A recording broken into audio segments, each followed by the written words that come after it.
Start. Gaza में 20 सूत्रीय युद्ध विराम योजना को बड़े धूमधाम से पेश किया गया है और यह वहां के लोगों के लिए बेहतरी का वादा करती है। यह गाजा के पुनर्निर्माण, बंधकों की वापसी और उस युद्ध को समाप्त करने का भी आश्वासन देती है जिसने गाजा को मलबे में बदल दिया है। लेकिन इस योजना की आकर्षक भाषा के पीछे एक गहरी समस्या है।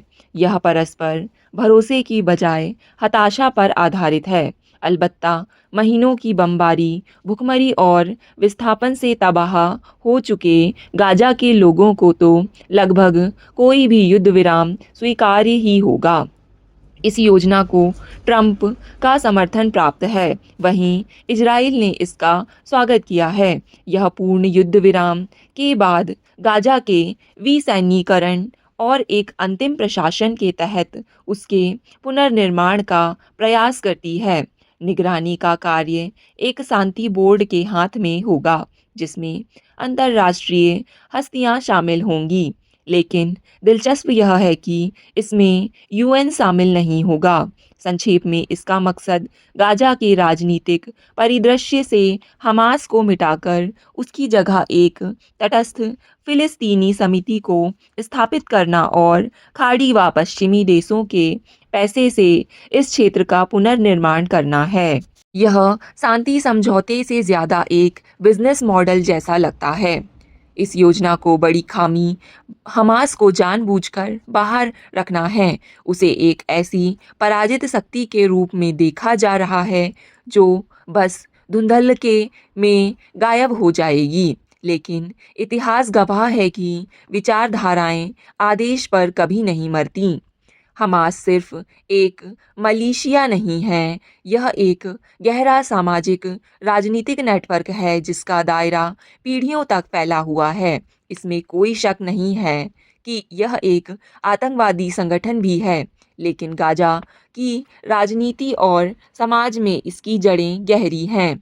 यह कल्पना करना कि दशकों के संघर्ष के बाद यह स्वेच्छा से हथियार डालकर विलीन हो जाएगा, खाम ख्याली है।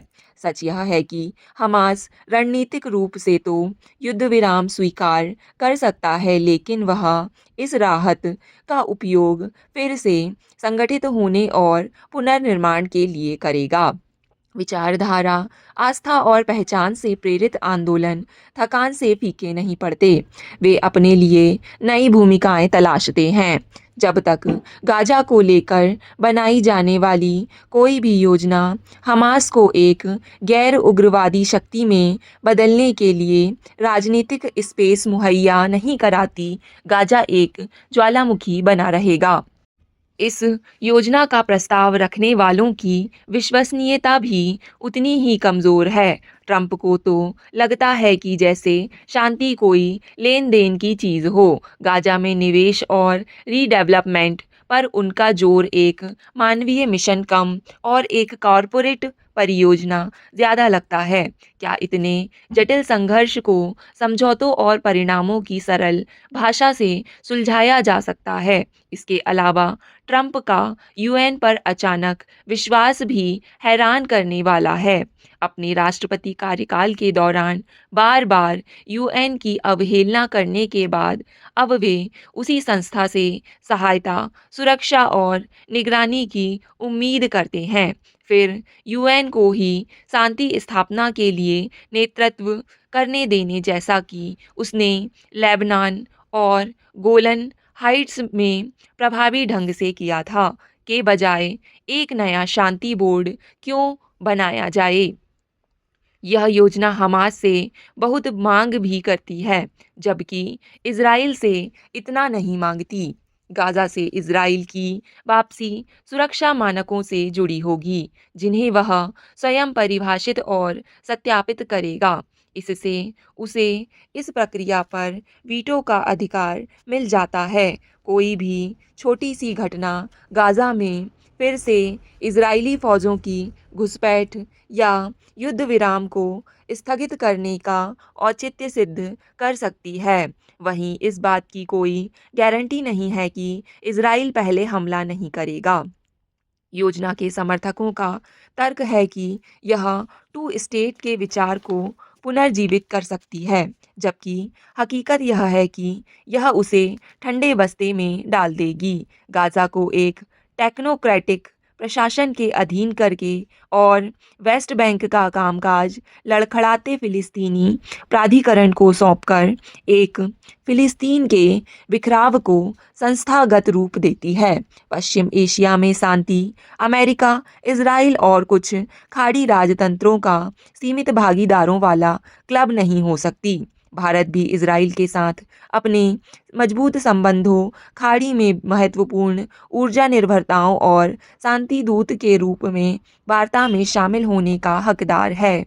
पिछले हफ्ते जब प्रधानमंत्री बिहार में महिला रोजगार योजना की शुरुआत करते हुए 75 लाख महिलाओं के खाते में 10-10 हज़ार रुपए ट्रांसफर कर रहे थे, तो उन्होंने राजनीति की इस नई हकीकत का आभास था कि महिलाएं एक ताकतवर वोट बैंक के तौर पर उभर रही हैं।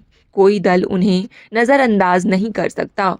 नीतीश कुमार ने महिलाओं की बढ़ती ताकत को भांपते हुए बहुत पहले ही इस बड़े वोट बैंक को अपने पाले में लाने के प्रयास शुरू कर दिए थे। 2005 में सत्ता संभालते ही उन्होंने स्कूली छात्राओं को साइकिल और यूनिफॉर्म वितरित की। यह कदम 2010 के चुनाव में गेम चेंजर साबित हुआ। मध्य प्रदेश में कफ सिरप से 16 बच्चों की मौत इस तरह की कोई पहली घटना नहीं है। ना ही सिरप में इंडियन फार्माकोपिया के मानकों से कई गुना ज़्यादा मात्रा में और घटिया गुणवत्ता के तत्व पहली बार पाए गए हैं।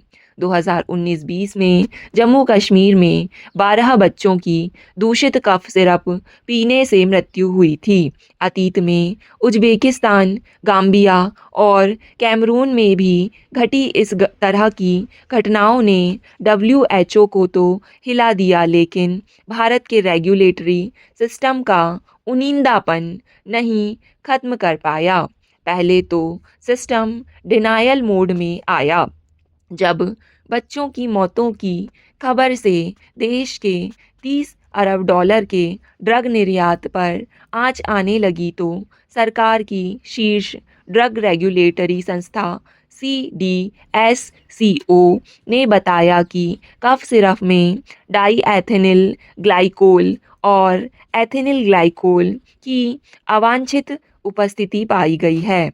जबकि मध्य प्रदेश में हुई मौतों के बाद सैंपल का टेस्ट करने वाली राज्य और केंद्र की संस्थाओं ने इन तत्वों की मौजूदगी सिरे से नकार दी थी। इस सिरप की फैक्ट्री तमिलनाडु में है। DEG, EG, ग्लिसरीन, सर्बिटॉल या ग्लाइकॉल के अन्य कंपाउंड्स विषैले माने जाते हैं। स्टॉप। डिक्टेशन पसंद आए तो वीडियो को लाइक तथा चैनल को सब्सक्राइब ज़रूर करें। धन्यवाद।